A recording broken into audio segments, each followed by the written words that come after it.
اگر گلے میں خارش ہو تو ادرک کو پانی میں اچھی طرح ابالیں اور اس ابلے ہوئے پانی کی بھاپ لیں، خارش ختم ہو جائے گی۔ پرانی کھانسی کا مسئلہ ہے تو کالی مرچ والا قہوہ بنا کر پیا کریں۔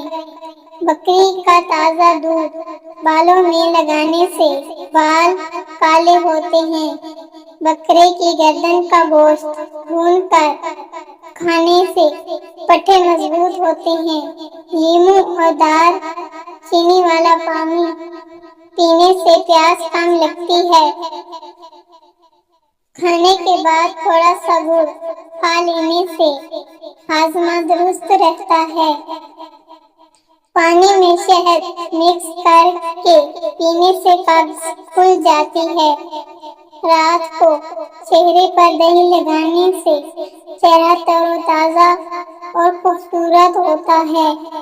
گھر میں نمک والا پانی چھڑکنے سے کیڑے گھر میں داخل نہیں ہوتے۔ ماں کی دعا، جنت کی ہوا۔